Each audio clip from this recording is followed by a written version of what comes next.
जी,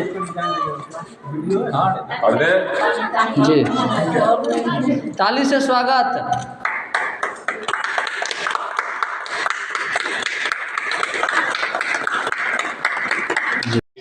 हुए हैं जो बहुत ही सराहनीय कार्य है।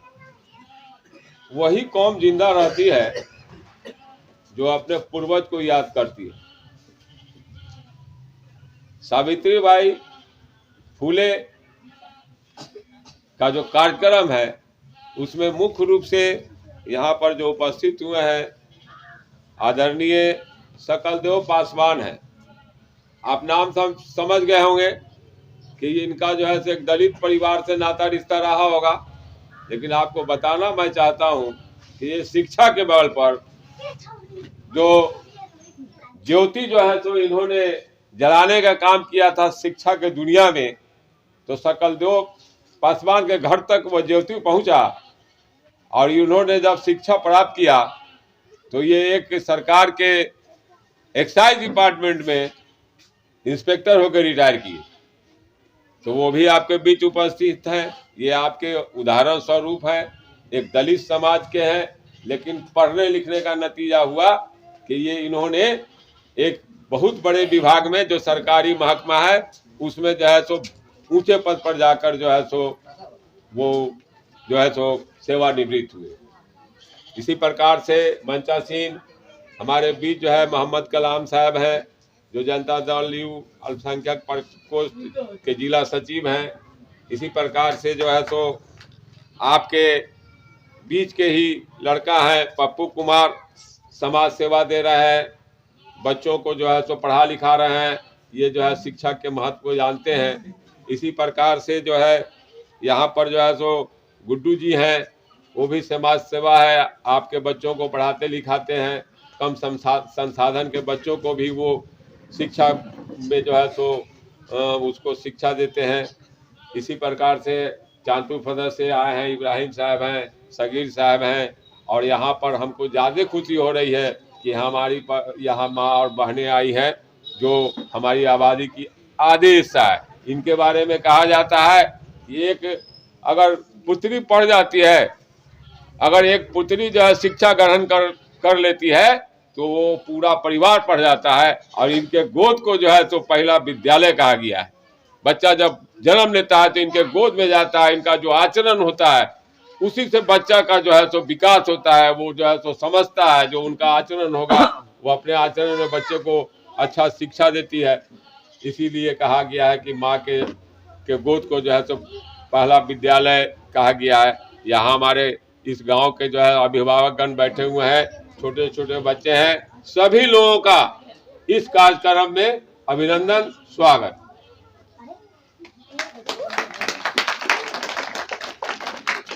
आज इस महान व्यक्ति का जो जन्म दिवस मना रहे हैं, क्यों मना रहे हैं, क्या वजह है कि आज जो है तो ये आयोजन किया गया और आप लोगों को बुलाया गया।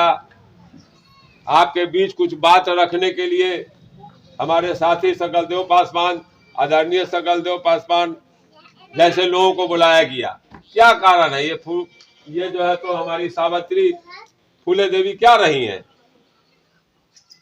ये एक मामूली और साधारण घर की महिला थी। ये कोई बहुत बड़े घराने की नहीं थी। और आपको जानकर आश्चर्य होगा कि शुरुआती जमाने में ये भी पढ़ी लिखी नहीं थी।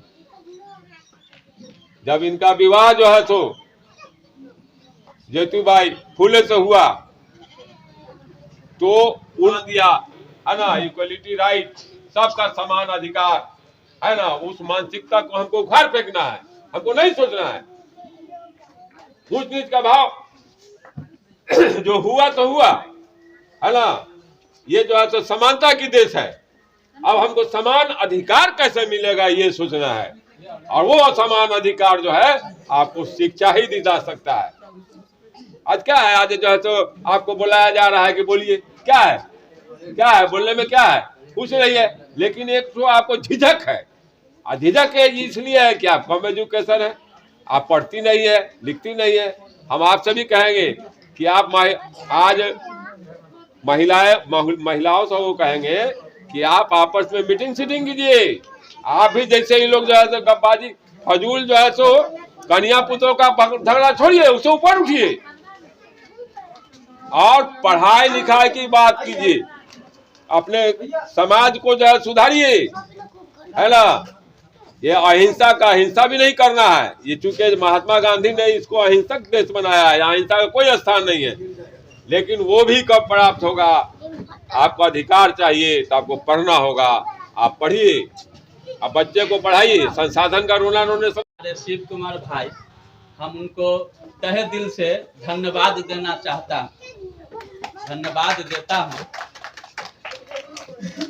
और आज बहुत खुशी की बात है कि माता सावित्रीबाई फुले की जयंती मन रही है और उसमें हमारे समाज भी एकत्रित हैं। और इस सभा में आए हुए हमारे जदयू के जिला अध्यक्ष, इस मंच पे नाम तो नहीं जान रहे हैं, लेकिन आए हुए सभी साथीगण के मैं हार्दिक अभिनंदन, हार्दिक स्वागत करता हूं। हमें कहना है कि सिर्फ इस सभा लगा करके और भाषण कर लेने से सब लोग नहीं समझ पाते हैं। बाबा साहब भीमराव अंबेडकर जी ने कहे हैं कि सबसे पहले शिक्षित बनो और संगठित रहो और संघर्ष करो। तो सबसे पहले आप लोग को बनना पड़ेगा, अपने अपने बाल बच्चों को शिक्षा पर ध्यान देना होगा, शिक्षित बनाना होगा। जब तक शिक्षा नहीं होगा घर में, तब तक आप कितनों भाषण हम कर देंगे, चाहे हमारे आकर के समाज करेंगे, आप लोग सुन लीजिएगा, बात उतना ही रहेगा। जब तक शिक्षा नहीं होगा, शिक्षित होने के बाद में संगठित रहना होगा। और संगठित नहीं रहिएगा तो संघर्ष नहीं कर पाइएगा। कोई भी आदमी आकर के आपको 4 गो लोग को पीट देगा, चल जाएगा। संगठित नहीं रहिएगा तो आप उससे नहीं लड़ाई में सकिएगा। तो अंबेडकर जी ने कहे हैं कि शिक्षित बनो, संगठित रहो और संघर्ष करो। और संघर्ष करो, जब तक आपकी सत्ता नहीं दिल्ली में होगा तब तक आपको कोई उपाय नहीं होगा कोई भी चीज में, ये जान लीजिए। इसलिए कि संगठित रहेगा तब भी आपकी सत्ता हासिल होगा, संगठित नहीं रहिएगा तो सत्ता हासिल नहीं होगा। कोई भी चीज आपका अधिकार का जो हनन होगा तो वह अधिकार आपका जब सत्ता रहेगा तब भी आपको हासिल होगा, ऐसे नहीं हासिल होगा। तो हमारे बाबा साहब भीमराव अंबेडकर जी ने जो संविधान में जो आरक्षण दिए हैं, जब से संविधान लागू हुआ है आरक्षण दिया गया है, वह संविधान में जो आरक्षण है आज के दिन में हम लोगों को आधा से अधिक छीना जा चुका है। फिर भी आप लोग वह व्यक्ति को वोट करते हैं जो व्यक्ति ने संविधान का आरक्षण छीन लिया है, उसी को आप लोग आज भी वोट करते हैं। तो इसीलिए कहा गया शिक्षित होते आप लोग तो ऐसा नहीं करते। तो शिक्षित बनना बहुत जरूरी है।